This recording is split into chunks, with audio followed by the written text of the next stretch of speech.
الحمد لله رب العالمين نحمده ونستعينه ونستهديه ونستغفره ونعوذ بالله من شرور أنفسنا وسيئات أعمالنا من يهده الله فلا مضل له ومن يضلل فلا هادي له أشهد أن لا إله إلا الله وحده لا شريك له وأشهد أن محمدا عبده ورسوله وصفيه وخليله خير نبي أرسله الله إلى العالم كله بشيرا ونذيرا بين يدي الساعة فأدى الأمانة وبلغ الرسالة ونصح الأمة وجاهد في الله حق جهاده أما بعد قال رب اشرح لي صدري ويسر لي أمري واحلل عقدة من لساني يفقهوا قولي اللهم علمنا ما ينفعنا وانفعنا بما علمتنا وزدنا علما وعملا متقبلا يا رب العالمين. Alhamdulillah, marilah sama-sama kita memanjatkan setinggi-tinggi kesyukuran kepada Allah Subhanahu wa taala. Kerana pada malam yang berbahagia ini Allah taala masih lagi memberi kekuatan kepada kita untuk sama-sama hadir menunaikan salat maghrib secara berjemaah. Jadi sebagai orang Islam kita hendaklah mensyukuri nikmat yang Allah Subhanahu wa taala telah kurniakan kepada kita ini. Kerana kalau kita lihat berapa ramai di kalangan umat Islam yang Allah Subhanahu wa taala berikan kepada mereka kesihatan, tetapi mereka tidak mengenal dan tidak datang, tidak mahu menjenguk ke surau, walaupun mereka itu berdekatan dengan kita, berhampiran dengan surau. Seolah-olahnya mereka itu tidak mendengar seruan azan yang dilaungkan oleh muazzin ataupun bilal. Mustahil mereka itu tidak mendengar seruan azan yang dilaungkan oleh bilal. Tetapi kenapa mereka masih lagi tidak mahu memenuhkan surau-surau kita ini terutama ini? Adakah mereka menunggu hadirnya Ramadan pada tahun akan datang barulah mereka nak memenuhkan surau ini pula? Jadi kita patut bersyukur kerana Allah Subhanahu wa taala memberikan kita kekuatan dan kita menggunakan kekuatan dan kesihatan tersebut dengan cara yang baik. Jadi di antara salah satu nikmat yang Allah Subhanahu wa taala berikan kepada kita ini adalah anak-anak. Bagi yang ada anak adalah anak-anak. Nikmat ataupun rezeki yang Allah Subhanahu wa taala kurniakan kepada kita. Jadi kita hendaklah mendidik anak-anak sebaik mungkin. Moga-moga anak-anak kita itu dapat mengamalkan apa yang diajar, apa yang diterbiah oleh kita. Kerana kalau kita lihat baru-baru ini berlaku peristiwa yang mengejutkan di negara kita ni, ataupun semalam ataupun hari ni kalau tak silap, 4 orang remaja ni antara umur dalam 13 ke 14 tahun lebih kurang macam tu. Maknanya masih kecil lagi, dalam tingkatan 2, tingkatan 1. 4 orang merogol bergilir-gilir kanak-kanak berumur 7 tahun. Ini realiti yang berlaku di negara kita. Begitu dahsyat tuan-tuan. Kalau kita tidak mendidik, tidak menjaga anak-anak kita, di awal umur remaja mereka, nescaya tidak mustahil suatu hari nanti anak-anak kita juga akan terlibat sama, melakukan perbuatan yang terkutuk. Siapa yang kita nak salahkan sekiranya perkara ini berlaku? Adakah kita nak salahkan ibu bapa, atau kita nak salahkan pemerintahan dengan cara memerintah secara sekular, tidak menerapkan ajaran-ajaran Islam di sekolah, atau kita nak mempersalahkan orang lain? Jadi kita sama-sama fikir bagaimana cara untuk mengatasi masalah ini. Masalah ini kalau kita lihat jarang berlaku di negara-negara lain, tapi negara kita ini peristiwa yang cukup pelik-pelik berlaku. Baru ini kita dikejutkan juga dengan peristiwa bayi di Kelang. Bayi baru beranak tiba-tiba di Kelang. Saya tengok gambar tu, sebab tak tahan tu haid. Tak nak tengok. Dia buat bayi tu macam ikan. Ikan kita nak goreng. Jadi kita biasanya bila nak goreng ikan tu, kita akan kelar dia bagi masak lagi. Dia buat bayi macam tu, tergamuk. Seorang ibu, anak dia sendiri tergamuk buat macam tu. Jadi inilah realiti yang berlaku di negara kita. Sebab itu kita hendaklah mendidik dan menjaga anak-anak kita dengan sebaik mungkin. Orang yang mengelar budak tu baru tingkatan 4, kecewa sebab boyfriend dia tak nak tanggungjawab.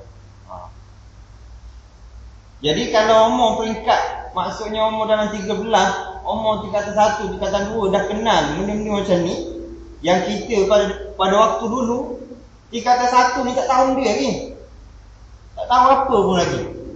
Tapi oleh kerana teknologi masa kini, IT, maknanya internet dan sebagainya, budak-budak kecil ni dah tahu bermacam-macam perkara yang kita tidak tahu, dia tahu. Kalau kita lihat internet, ada kebaikan dan keburukan. Tetapi kalau kita tidak mengawasi anak-anak kita, kita beri ke mereka menggunakan iPhone ke apa kan, ataupun Samsung Galaxy ke, Galaxy S ke, Galaxy macam-macam kan, macam-macam jenis, maknanya teknologi masa kini. Jadi dia menggunakan internet, boleh menggunakan internet, dia akses macam-macam benda. Dan kalau kita lihat, kalau tidak pantau anak kita ni, mereka bermula dengan handphone. Kita bagi dia handphone. Bila dibagi handphone, takkan handphone dia nak cakap seorang. Tak, sekurang-kurangnya dia ada nombor mak ayah, okey lah, tak ada masalah. Nombor mak ayah, nombor adik-beradik, okey. Takkan dia nak cakap dengan adik-beradik dia hari-hari, ataupun dia nak cakap dengan mak ayah dia hari-hari. Mesti dia akan cari kawan lelaki. Tak boleh lah kawan lelaki. Mesti dia akan cari nombor telefon kawan perempuan yang sekelas dengan dia. SMS biasa, bermula lah. Okey, bermula dengan benda ni akan merebak. Kalau ibu bapa tidak mengawal anak-anak, maka terjadilah peristiwa-peristiwa yang kita tidak ingin, yang kita tidak lihat, dan kita tidak mahu lihat, dan kita tidak ingini berlaku. Kenapa? Bila peringkat budak-budak ni, dia tak tahu apa lagi. Dia macam tak nak berfikir lagi. Yang difikir adalah keseronokan. Jadi bila kita terapkan nilai-nilai Islam dalam diri mereka, mereka akan cuba berfikir untuk memahami Islam dengan lebih baik. Dan kalau kita terapkan nilai-nilai Islam supaya mereka ini, kanak-kanak remaja ini faham apa itu halal, apa itu haram, apa itu baik, apa itu buruk, dia tidak akan melakukan. Jadi rentetan daripada dua berita tadilah. Jadi saya menasihatkan kepada ibu bapa supaya sama-sama kita menjaga anak-anak kita, monitor, mengawasi. Bukan maksudnya tak boleh nak bagi handphone, boleh, tak ada masalah. mungkin ada sesuatu, maksudnya ada kecemasan atau sebagainya, boleh bagi. Tapi kita mengawasi dia, bagi, kemudian kita cek telefon dia. Dalam seminggu sekali dia minta tengok telefon, ada main game ke apa. Okey.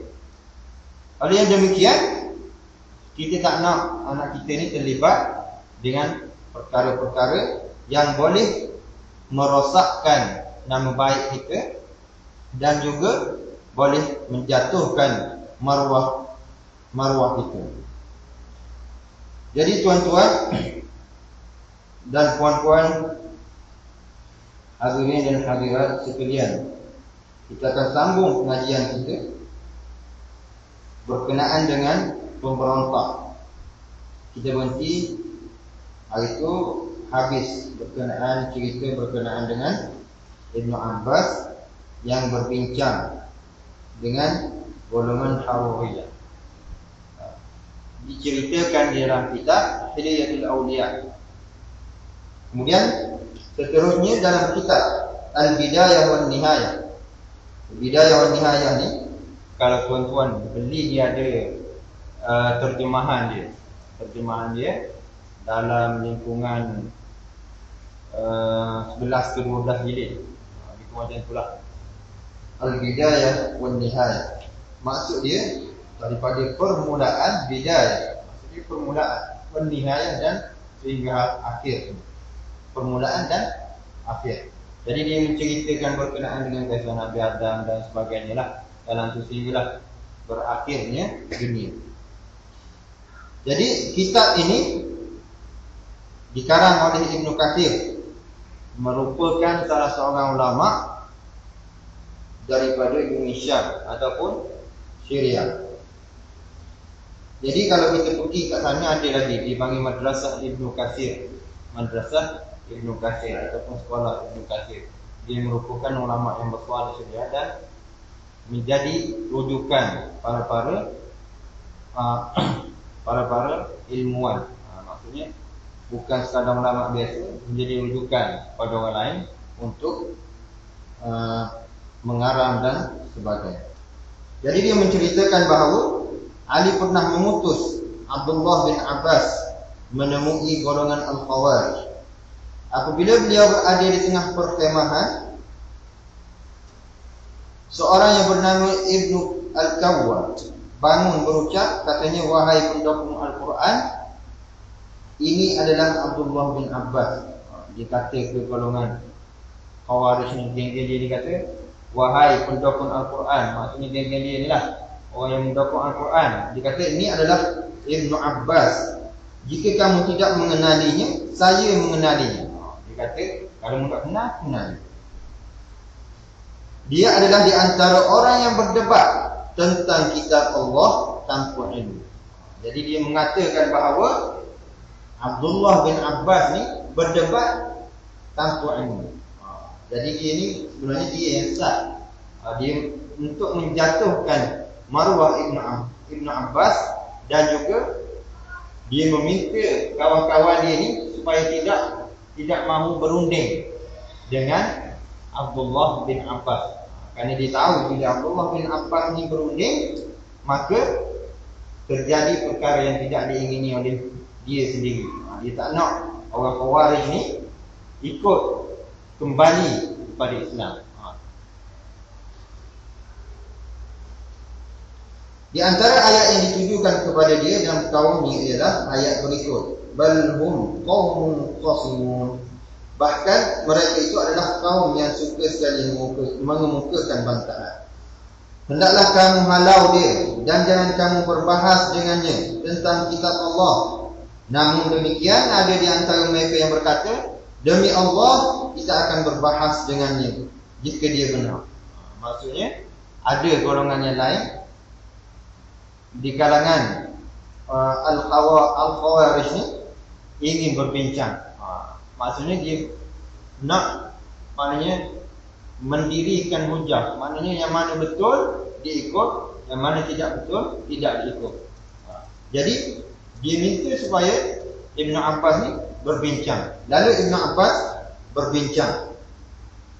Demi Allah kita akan berbahas dengannya. Jika dia benar, kita akan akur dengannya. Maknanya kalau Ibn Abbas ni betul, kita ni golongan Khawarij akan akur, akan ikut apa yang Ibn Abbas katakan.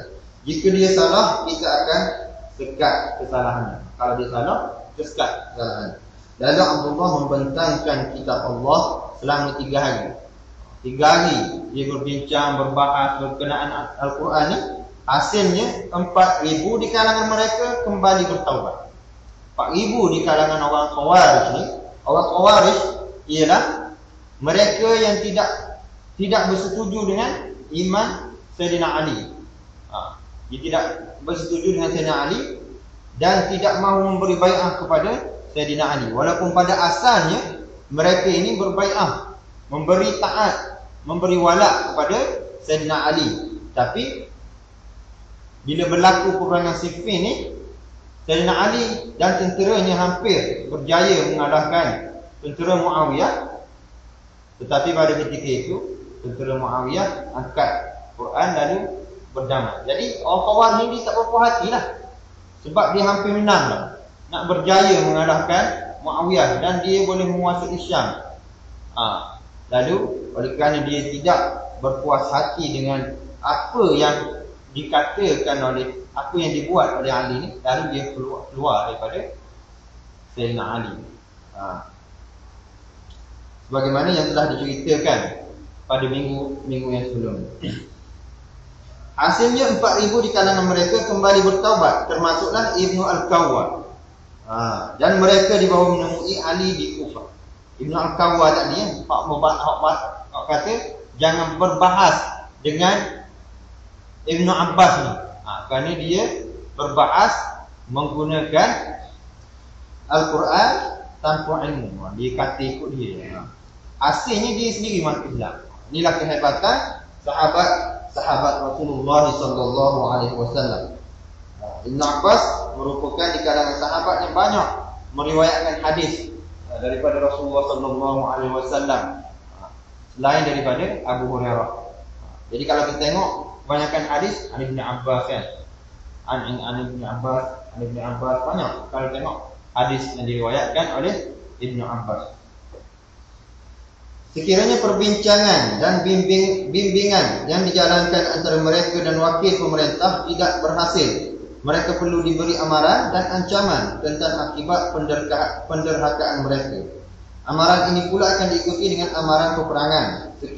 Sekiranya segala usaha ini tidak berhasil, peperangan wajib dilancarkan. Perkara ini telah pun dijelaskan di awal tajuknya. Maknanya sebelum ini kita jelaskan berkenaan kalau dia tak mau berbincang juga, berkeras, mana mereka ini berkeras, pemberontak ni berkeras, maka pihak khalifah ni, pihak pemimpin Islam ni boleh memeranginya. Lepas kita ajak semua berbincang, tak mau berbincang, kemudian dia menolak kita mentah-mentah, dan selepas kita menerangkan, maknanya wakil pemerintah ni menerangkan kepada pihak pemberontak berkenaan dengan akibat peperangan ini, tapi walaupun dia mendengar penjelasan daripada wakil pemerintah berkenaan dengan hasil ataupun akibat peperangan ini, dia tidak mahu menerima juga, lalu peperangan wajib dilancarkan. Kemudian yang kedua, selepas peperangan dilancarkan, mana-mana pemberontak yang melarikan diri dari medan perang tidak dibenarkan dikejar. Maknanya Nabi SAW melarang supaya dikejar orang-orang pemberontak. Tidak diberi supaya mereka dibunuh. Maknanya tidak diberi kebenaran kepada tentera-tentera Islam supaya membunuh orang yang lari. Demikian juga tidak dibenarkan membunuh mereka yang telah cedera. Maksudnya bila perang ni bukan perang dengan kafir. Kalau perang dengan kafir sudah tentu kena bunuh, wajib bunuh. Jadi peperangan berlaku, boleh dikatakan peperangan saudara lah, peperangan saudara. Jadi bila berlaku peperangan, pemberontak terus memberontak. Jadi bila orang tercedera, tidak boleh dibunuh. Peperangan hanya ditujukan terhadap mereka yang membalas serangan. Jadi tujuan utama adalah mereka yang balas serangan balik. Maknanya bila tentera ni melancarkan serangan, tentera pihak pemerintah Islam melancarkan serangan, kemudian pemberontak membalas serangan juga. Jadi yang menjadi sasaran adalah yang balas balik. Jadi hak cedera, hak lari, tak boleh ikut tu tidak menjadi sasaran. Kemudian yang ketiga, pemberontak yang ditawan tidak boleh dibunuh. Larangan ini jelas dinyatakan oleh hadis daripada Ibnu Umar bahawa Nabi SAW bersabda kepada Ibnu Mas'ud. Hadis ini diriwayatkan daripada Ibnu Umar. Ibnu Umar ialah Abdullah bin Umar bin Khattab, bahawa Nabi SAW bersabda kepada Ibnu Mas'ud. Jadi dia bersabda kepada Ibnu Mas'ud, tapi hadis ini riwayat daripada Abdullah bin Umar, tapi Nabi bersabda kepada Ibnu Mas'ud. Ibnu Mas'ud juga Abdullah bin Mas'ud. Nama dia Abdullah juga. Jadi kalau kita tengok pada zaman sahabat ni, ramai di kalangan sahabat bernama Abdullah. Kenapa? Kerana Abdullah ni merupakan nama yang Allah Subhanahu Wa Taala suka. Selain daripada Abdul Rahman, Abdul Rahman dan Abdullah. Jadi kalau nak letak nama anak tu, elok kalau letak nama Abdul Rahman ataupun Abdullah. Tambahlah belakang sikit apa, tapi nama Abdul Rahman dan Abdullah nama yang disukai oleh Allah. Wahai anak Ummu Am, apakah hukum orang yang melampau, yaitu memberontak di kalangan umatku? Lalu Ibnu Mas'ud menjawab, Allah dan Rasulnya lebih mengetahui. Rasulullah SAW bersabda, jangan kejar mereka yang melarikan diri, dan jangan serang dan bunuh mereka yang cedera. Maksudnya, kalau sekiranya mereka yang melarikan diri, bila nampak tentera Islam begitu ramai, kemudian tak berani dengan tentera Islam, lalu dia melarikan diri, tidak diwajibkan, tidak dibolehkan pada tentera Islam ni mengejar orang yang telah lari daripada medan peperangan. Tetapi berlainan dengan umat Islam yang berjihad fi sabilillah. Maknanya kalau sekiranya umat Islam, terutamanya di zaman sahabat, yang berjihad menentang musuh Allah, orang kafir, kalau sekiranya dia lari pada hari peperangan tersebut, dia akan mendapat dosa yang besar. Tawalla yaumuz zahf, lari pada hari dari medan peperangan. Sebab tu Nabi menjanjikan kepada sahabat, kalau sekiranya kamu menyertai peperangan ini, sama ada kita akan mendapat kemenangan ataupun kita mendapat syahid. Sama ada kita mendapat kemenangan ataupun syahid. Jadi para sahabat ni kebanyakannya mengejar untuk mati syahid. Al-Baihaqi menambah lagi. Maknanya Al-Baihaqi ini merupakan Sunan Al-Baihaqi, salah satu hadis. Dia menambah lagi, dan jangan dirampas harta mereka. Maknanya dalam hadis ini ditambah lagi satu riwayat oleh Al-Baihaqi, hadis yang sama, tetapi selepas jangan serang dan bunuh mereka yang cedera, kemudian ditambah lagi, dan jangan rampas harta mereka. Diriwayatkan oleh Al-Baihaqi. Jadi bila musuh ataupun perontak tu kalah, tak boleh rampas harta, tak boleh bunuh orang yang cedera, tidak boleh menyakiti mereka. Tapi yang betul-betul menyerang, yang betul-betul memberontak tu boleh diserang. Ibnu Abu Shaybah dalam Mughni Muhtaj.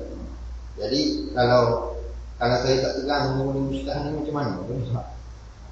Sebenarnya macam ni. Sebab saya tegang, maknanya sekurang-kurangnya kita tahu, sebab ni kitab fiqh. Jadi dia akan sebut Contohnya tadi Al-Bidayah wa Nihayah dan Hilyah. Tadi yang sebelum tu Hilyah. Jadi kalau saya kita tak tegangkan sedikit, mungkin tuan-tuan tak tahu kita apa kan. Jadi Mughni Muhtaj ni, dia kalau ikut tabak ataupun tabak ni cetakan bahasa Arab, dia 2 jilid. Ada yang 4 jilid. Ada yang 4 jilid, ada yang 2 jilid. Merupakan kitab fiqh dan dijadikan muqarrar ataupun silibus di kebanyakan universiti.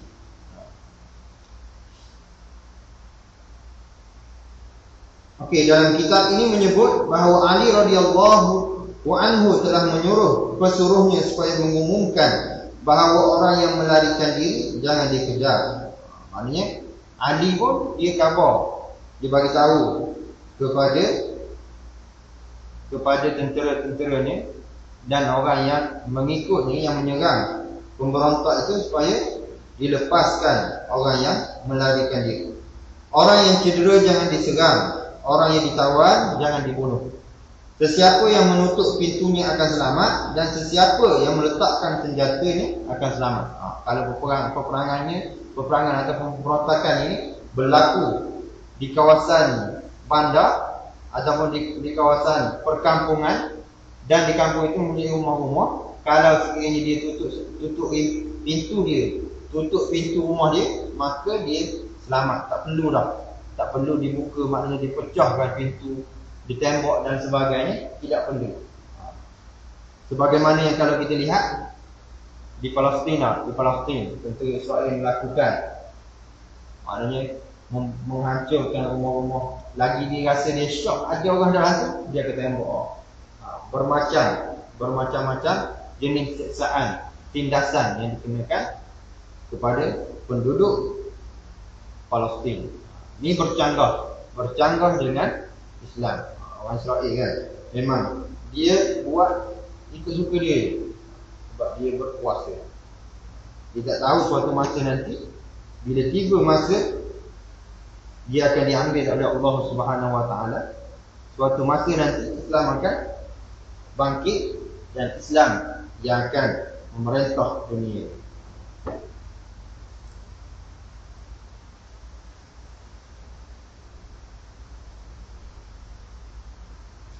Ya, dia wajib dipenjara sekiranya enggan menyerah. Jadi kalau dia tak mau menyerah juga, nak menyerang juga, kalau sekiranya ditangkap, dia wajib dipenjara. Memberi bai'ah dan taat setia sehingga peperangan tamat dan kumpulan pemberontak ditumpaskan bagi mengelak perkara buruk. Selepas itu, dia hanya akan dibebaskan setelah berjanji tidak akan terlibat lagi dengan peperangan. Maksudnya, bila pemberontak ni dah kalah, bila kita dapat, tentera Islam ni dapat menawan pemberontak ni, mereka yang memberontak ni ditangkap, wajib ditangkap dan dipenjara. Jadi, naklah dipenjara. Kalau dia nak selamat,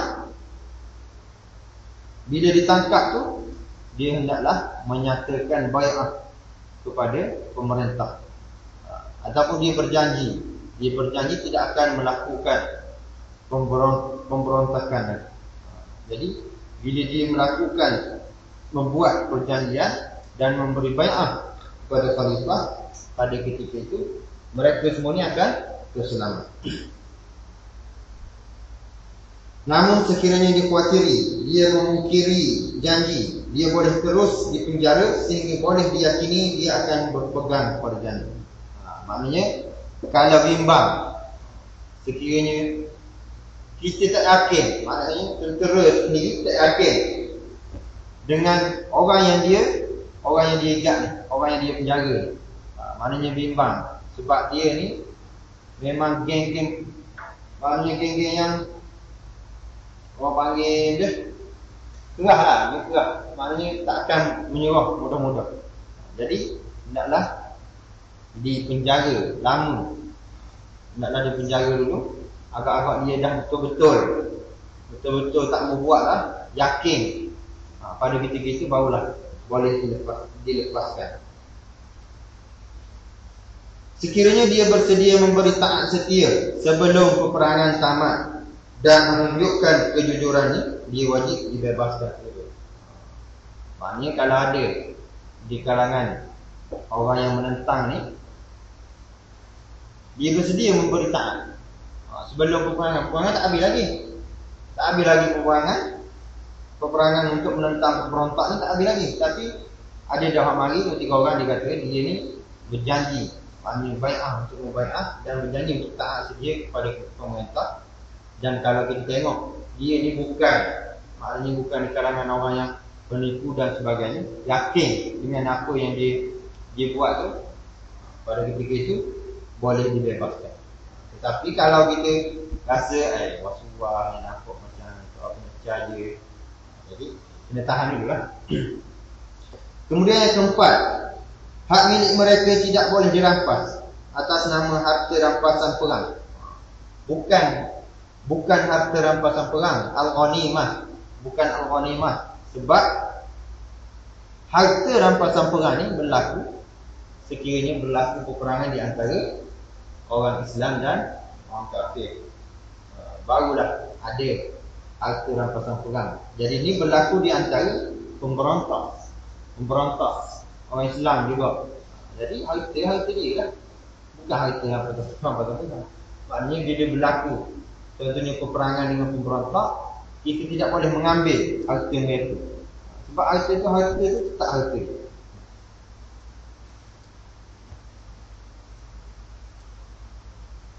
Walau bagaimanapun beberapa perkara perlu dilihat. Ini maknanya kalau sekiranya mereka ni mempunyai senjata, harta juga kan? Senjata yang boleh maknanya mengakibatkan berlaku peperangan sekali lagi.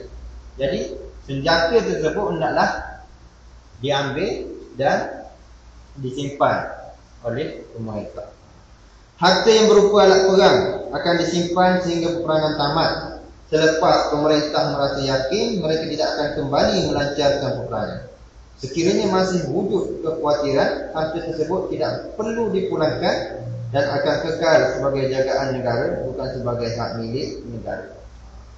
Jadi kalau pemerintah ni dia yakin, maksudnya dia yakin orang ni dah betul-betul kembali ke pangkal jalan, tidak akan melakukan pemberontakan lagi, pada ketika itu pemerintah berhak memulangkan senjata-senjata yang dirampas dan disita sebelum.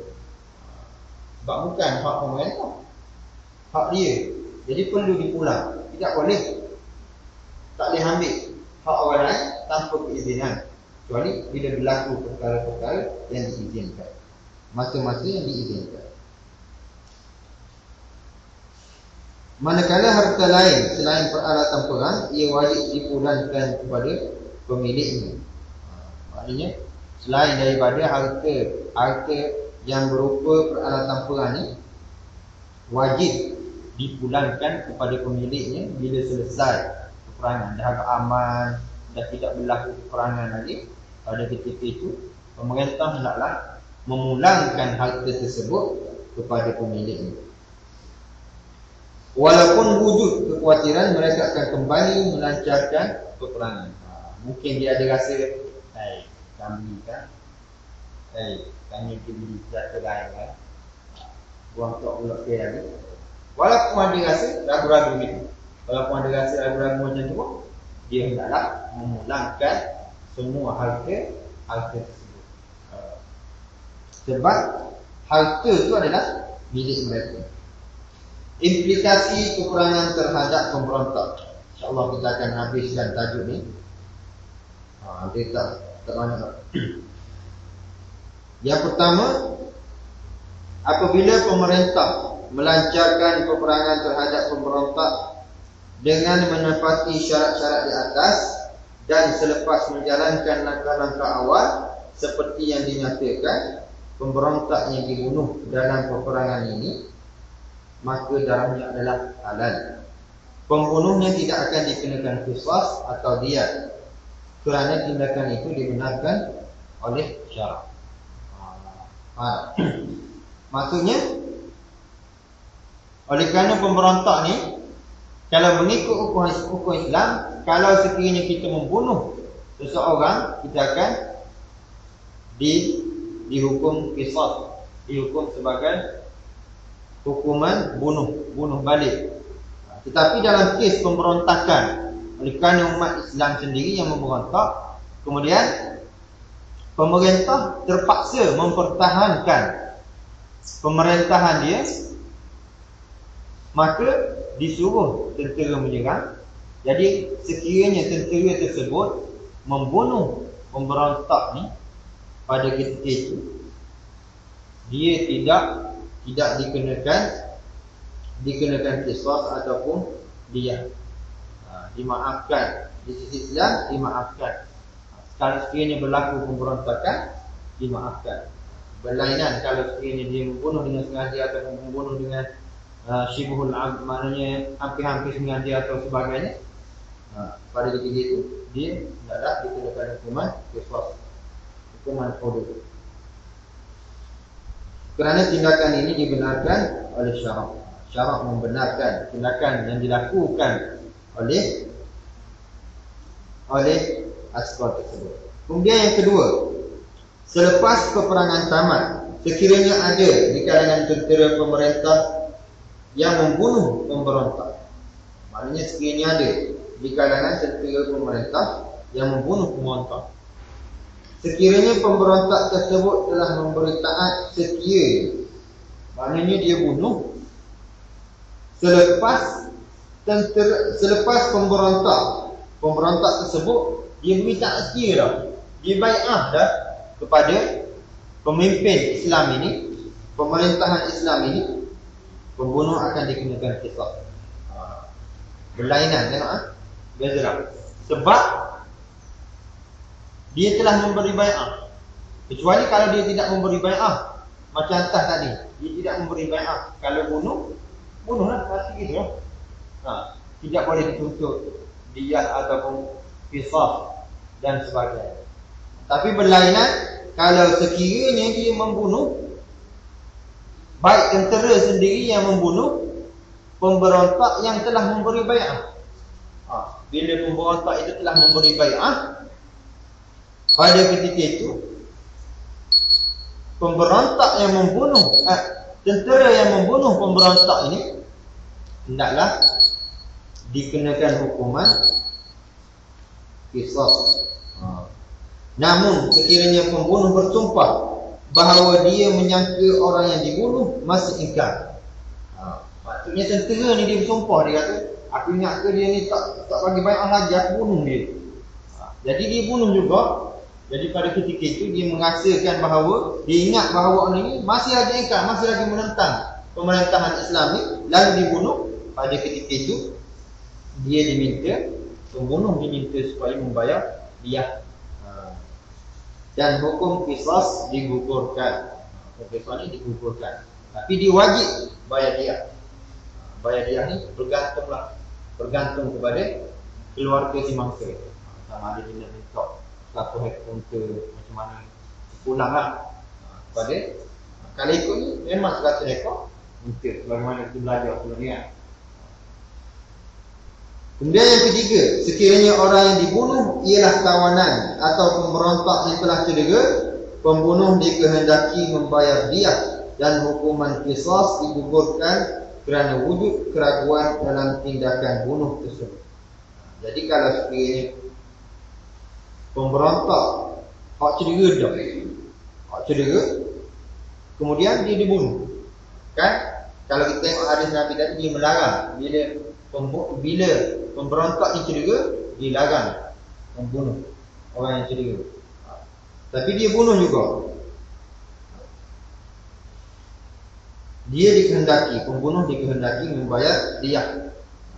Hukuman qisas digugurkan kerana wujud keraguan. Qisas digugurkan sebab bila wujud syubhat, keraguan, tidak boleh melaksanakan qisas. Bukan senang melaksanakan hukum hudud dan qisas ni. Bila ada keraguan kes, tak boleh gugur. Seperti yang dinyatakan oleh hadis Rasulullah sallallahu alaihi wasallam, idra'ul hudud 'anil muslimin mastata'tum. hindarilah hukuman hudud daripada orang Islam seboleh mungkin. Maksudnya hadis Nabi mengatakan supaya kita menghindar hukuman hudud ni daripada orang Islam seboleh mungkin. Maknanya kita kalau boleh tidak boleh, seboleh-bolehnya tidak mahu hukuman hudud ni dilaksanakan ke atas orang Islam. Hukuman murtad. Baca tak? Baca tak? Tapi kita sambung mana dulu?